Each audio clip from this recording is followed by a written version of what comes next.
अचानक तुमच्या घरी जर एखादा पाहुणा आला आणि त्याला जर तुम्ही चुकून हा जामून खायला दिला ना, त्याला सुद्धा विश्वास बसणार नाही हो की हे बिना खावेचे जामून आहेत. तर हे जामून बनवायला अगदी सोपे आहेत बघा. बघूनच समजत असेल की आतमध्ये किती जामूनचा पाक मुरला. एवढे भारी झाले होते ना. अहो हे बनवायला एकदम सोपे आहेत बघा. त्यासाठी काय करायचं, 4 रताळे घ्यायचे, कुकरमध्ये पाणी टाकायचं आणि कुकरच्या 4-5 शिट्ट्या काढून घ्यायच्या.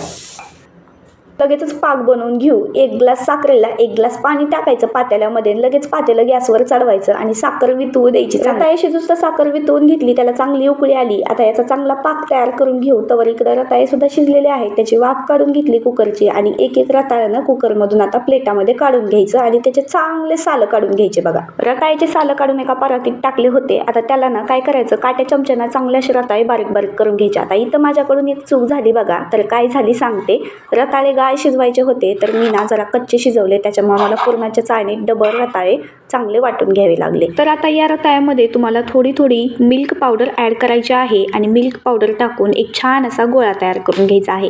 जेवढी मिल्क पावडर मावेल तितकीच मिल्क पावडर यामध्ये टाकायची आहे आणि छान गोळा तयार करून याचे छोटे छोटे जामुनच्या आकारासारखे तुम्हाला गोळे तयार करून घ्यायचे आहेत. गोळे तयार करूस तर इकडं आपला मस्त पाक सुद्धा तयार झालेला आहे. हा पाक थोडासा आपल्याला कच्चाच ठेवायचा आहे, 1 तारीपेक्षा पण थोडासा कमी.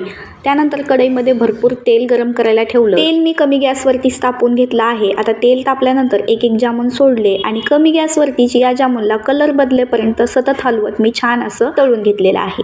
तर आता तळलेले जामूनना थोडेसे तेल त्याचं नितळू द्यायचं आणि त्यानंतर आपल्याला हे जामून लगेचच पाकामध्ये टाकायचे आहेत, जेणेकरून गरम गरम जामून पाकामध्ये सोडले ना की ते मस्त असे मुरले जातात आणि एकदम पाक पितात. आता हे सगळे तळलेले जामूनना मी सगळे काही पाकामध्ये टाकून घेतलेले आहेत. याला ना 2 दिवस मी असंच मुरू देते.